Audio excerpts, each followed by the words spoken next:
রংপুরে জমে উঠেছে কোরবানির পশুর হাট। ক্রেতা বিক্রেতার পদচারণায় মুখর বেশিরভাগ হাট। আরও তথ্য জানাতে এই মুহূর্তে রংপুরের বেদগাড়ির হাটে আছেন সহকর্মী রেদওয়ান হিমেল। সরাসরি চলে যাচ্ছি তার কাছে। আসন্ন ঈদুল আজহাকে সামনে রেখে উত্তরবঙ্গে কিন্তু জমে উঠেছে পশুর হাটগুলো। আমি এই মুহূর্তে আছি রংপুর জেলার গঙ্গাচড়া উপজেলার বেদগাড়ি হাটে। আপনাদেরকে এর চিত্র যদি একটু দেখানোর চেষ্টা করছি। সকাল থেকেই কিন্তু বিভিন্ন উপজেলা থেকে এই গঙ্গাচড়া উপজেলার বেদগাড়ি হাটে বিভিন্ন যাদের বিক্রেতারা রয়েছে তাদের যে গরুগুলো সেগুলো কিন্তু এই হাটে নিয়ে আসে। এখান থেকেই কিন্তু বিভিন্ন জায়গায় এই পশুগুলো চলে যায়। আমরা এখানে এসে প্রথমেই যেটা লক্ষ্য করতে পেরেছি, এখানকার বিক্রেতার সঙ্গে কথা বলেছি। তারা আসলে যেমনটি বলছেন, ক্রেতারা আসলে গরুর দাম একটু কম বলছে। অপরদিকে কিন্তু তারা বিক্রেতারা যেমনটি বলছেন যে ভারতীয় গরু আসলে এই হাটগুলোতে আসার কারণে কিন্তু তাদের যে নির্ধারিত দাম সেটা পাওয়া নিয়ে কিন্তু তারা আমাদেরকে শঙ্কার কথা জানিয়েছেন। যে গরুগুলো আসলে তাদেরকে 1 থেকে 1.5 লক্ষ টাকা বিক্রি হওয়ার কথা, সেই গরুগুলো তারা কিন্তু 70 থেকে 75 হাজার টাকায় বিক্রি করে দিতে হচ্ছে তাদেরকে।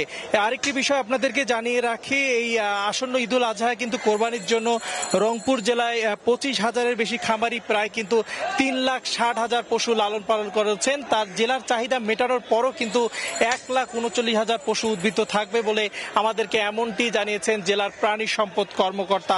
পাশাপাশি আরেকটি বিষয় জানিয়ে রাখি, এই পশুর যেই জেলার যে 59টি অস্থায়ী স্থায়ী মিলে পশুর হাটগুলো বসেছে, এছাড়াও কিন্তু অনলাইনে রংপুর জেলায় প্রায় 100টি খামারে কিন্তু অনলাইনে গরু বিক্রয় হচ্ছে। সেখানে কিন্তু যারা ক্রেতা রয়েছেন তারা না গিয়ে কিন্তু মোবাইলের মাধ্যমে অথবা সেখানে গিয়েও কিন্তু তারা এই গরুগুলো বুকিং করে আসছেন। সেখানে কিন্তু 460 থেকে 500 টাকা কেজি দরে এক একটি গরু বিক্রয় হচ্ছে। সব মিলে যদি বলি, এই আসন্ন ঈদুল আজহাকে সামনে রেখে কোরবানি যে পশুর হাট, বিভিন্ন জায়গায় জেলার বিভিন্ন জায়গায় যে পশুর হাটগুলো সেগুলো কিন্তু একইবারই জমে উঠেছে। আর আমি যেহেতু রংপুরের বেদগাড়ি হাট রয়েছে, এখানে প্রতি সপ্তাহে 2বার এই হাটটি বসে, মঙ্গলবার এবং শনিবার। সেক্ষেত্রে যেহেতু আর একদিন এখানকার মানুষ বা আশপাশের উপজেলাগুলোর মানুষ এই হাটের আসলে পাবে, সেক্ষেত্রে কিন্তু এই হাটকে কেন্দ্র করে অনেকেই পশু কিনতে তোড়জোড় অবস্থা সৃষ্টি হয়ে গেছে।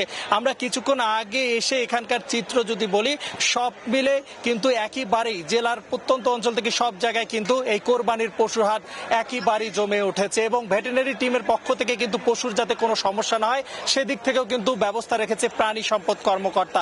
তো এই ছিল আমার কাছে থাকা রংপুরের বেদগাড়ি হাট থেকে কোরবানি ঈদের যে পশু বিক্রেতার সবশেষ তথ্য। সরাসরি যুক্ত ছিলাম রংপুরে।